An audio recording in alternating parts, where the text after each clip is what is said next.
Dans cette vidéo, nous te présentons la partie météo de l'application FSVL, sa structure et son contexte.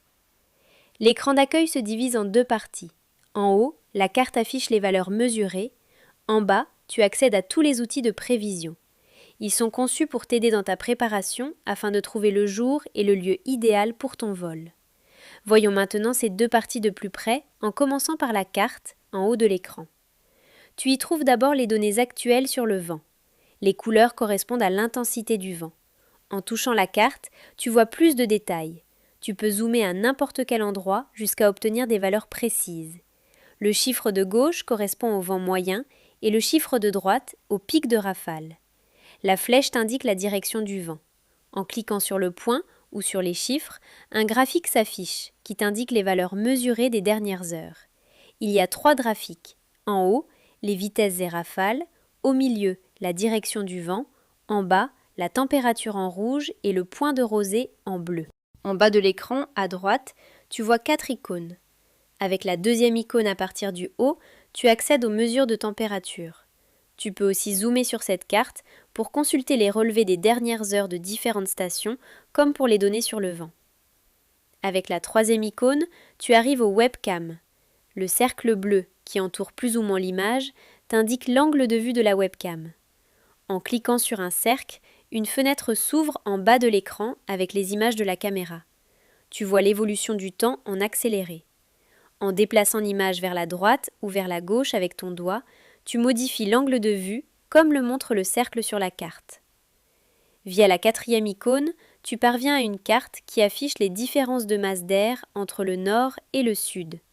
Tu vois aussi les différences de pression et de température.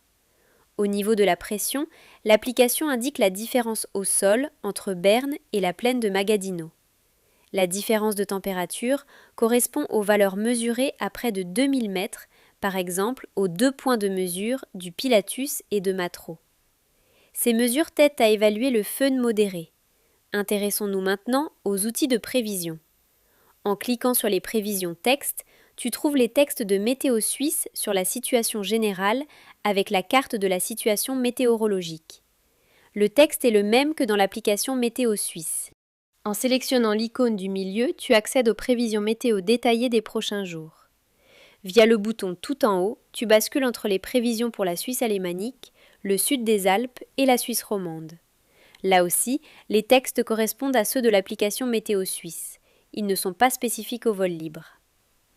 La troisième icône t'amène aux prévisions texte conçues pour le vol libre. Météo Suisse les publie 3 fois par semaine. Pour l'instant, ces textes n'existent qu'en allemand. À partir de cet été, une quatrième icône t'affichera des prévisions pour le vol à voile. Sous les prévisions texte, tu trouves des cartes de modèles pour l'Europe et la Suisse. Sur chaque carte, un bouton d'information en bas à gauche indique les sources. En haut à droite, tu peux afficher l'échelle de couleurs correspondant aux valeurs. Nous passons du grand au petit. Commençons par l'Europe. Dans cet affichage, tu vois les répartitions de température et de pression à différentes altitudes. En bas, dans l'axe chronologique pour naviguer dans le futur, le point rouge marque le présent. Voici d'abord la carte de la météo en altitude. Nous sommes à 500 hectopascales, soit à environ 5 km et demi. Cette carte donne un aperçu du temps en altitude. Nous verrons plus précisément le lien entre ces creux et dômes barométriques et la stabilité/instabilité dans une autre vidéo. Avec la deuxième icône, le modèle indique un paramètre appelé θe. Il t'indique différentes masses d'air au-dessus de l'Europe à 850 hectopascales, soit à environ 1500 mètres. Le paramètre θe combine l'humidité de l'air et la température, une valeur abstraite que nous t'expliquerons aussi dans une vidéo séparée. Cette carte est précieuse pour identifier les fronts. Enfin, la troisième icône indique la pression au sol et la température à 850 hectopascales, donc à nouveau à environ 1500 mètres. Cliquons maintenant sur le bouton Suisse. Pour les 5 prochains jours, tu peux afficher 3 paramètres différents: le vent, les précipitations et la nébulosité.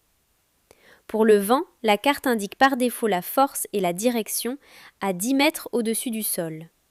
Via l'icône 10AGL, tu peux afficher différentes hauteurs. C'est important parce qu'il est recommandé d'afficher un vent au sol et au moins un vent d'altitude. Le vent à 2000 mètres, par exemple, peut être un bon indicateur d'un courant de fun. Les lignes de courant blanches te sont utiles pour visualiser le vent sur le site de vol. Bien sûr, il s'agit là aussi d'un modèle qui peut comporter des erreurs à un niveau de détail croissant. Voyons maintenant les différences nord-sud. Elles sont importantes pour bien estimer une situation de fun. Dans l'aperçu, les lieux sont combinés par paires.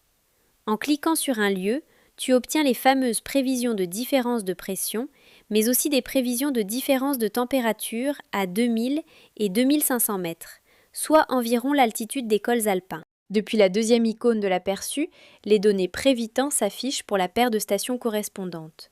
Sur cette base, tu peux estimer les différences de masse d'air entre le nord et le sud pour les 5 prochains jours. Tout à droite s'affiche la force du vent à différentes altitudes. Via le bouton Prévitant, tu accèdes à une carte d'aperçu avec toutes les stations disponibles qui te permettent d'afficher les prévisions pour la stratification de l'air au lieu indiqué. La couleur de la ligne de température indique l'instabilité. Le jaune signifie une inversion. En vert, la stratification est plutôt stable. À partir du bleu se forment généralement les premiers thermiques et le rouge à violet illustre une stratification instable. Le dernier bouton de l'écran d'accueil ouvre les prévisions. À cet endroit, tu peux afficher la probabilité des précipitations et la durée d'ensoleillement relative par tranche de 6 heures. Si tu t'intéresses aux conditions de nuit ou en fin de soirée, il suffit de faire défiler la ligne vers la gauche ou vers la droite. Nous sommes curieux de connaître les réactions. Tu peux nous donner ton retour par email à app@shv-fsvl.ch. Notre adresse figure dans les mentions légales.